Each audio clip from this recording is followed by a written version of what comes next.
کپاس جو ہم نے باہر سے منگانی تھی وہ ہم پنجاب سے کاشت کر کے لوگوں کے پاس آ جاتے ہیں. کہ یہ مثال سنانے کا صرف مقصد یہ ہے کہ تھوڑی سی ایفرٹ سے بڑی چیزوں پہ امپیکٹ آ جاتا ہے.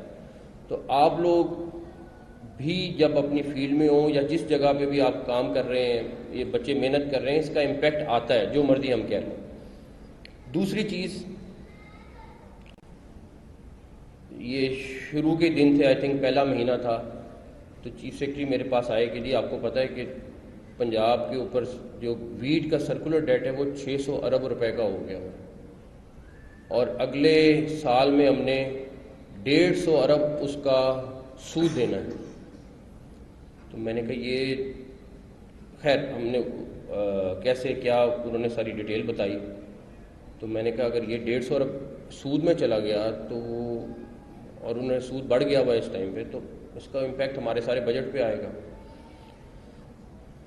میں نے ان کو کہا ظاہر صاحب جو بھی ہے یہ قرض اتارنا ہے ہم نے کس طرح، جدھر سے بھی کٹ لگانا ہے، جو مرضی کریں، ہمارے خرچے کم کریں، کیا کر سکتے ہیں. اللہ تعالیٰ کا شکر ہے کہ پنجاب کا وہ 600 ارب کا جو ڈیٹ تھا وہ ہم کلیئر کر دیا، اور ہم نے وہ 150 ارب روپیہ بچا لیا.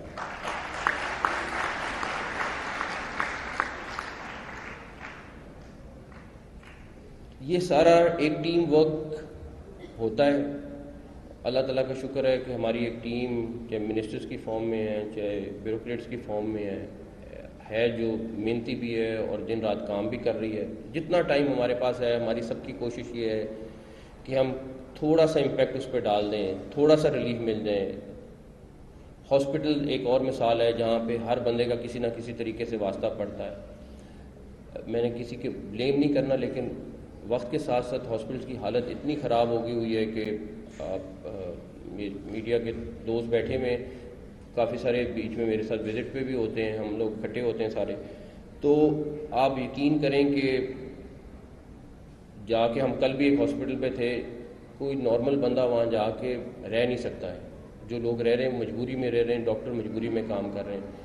نہ ڈاکٹر رسپانسبل ہیں، نہ وہاں کا عملہ رسپانسبل ہے، ہم لوگ رسپانسبل ہیں جنہوں نے ان کو فیسلٹی دینی ہے، اور چھوٹی چھوٹی چیزوں سے اس کے اوپر اثر آ جاتا ہے. کوشش ہے کہ اگلے چند ہفتے جو بھی ہمارے پاس ہیں اس میں ہم کم سے کم کچھ ہاسپٹل میں اس کا امپیکٹ ڈال دیں، اور اللہ تعالیٰ نے چاہا تو انشاءاللہ اللہ تعالیٰ نے مدد کی تو ضرور اس کے اوپر اثر ہوگا انشاءاللہ تعالیٰ.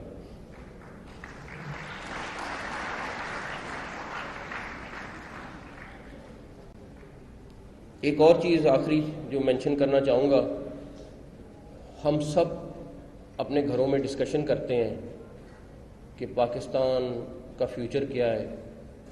پاکستان تو تباہ ہو رہا ہے، پاکستان کا تو کوئی حال نہیں رہ گیا، اور بڑے ڈپریشن میں چلے جاتے ہیں. اور یہ ہر گھر کی ڈسکشن ہے، یہ کسی نہ کسی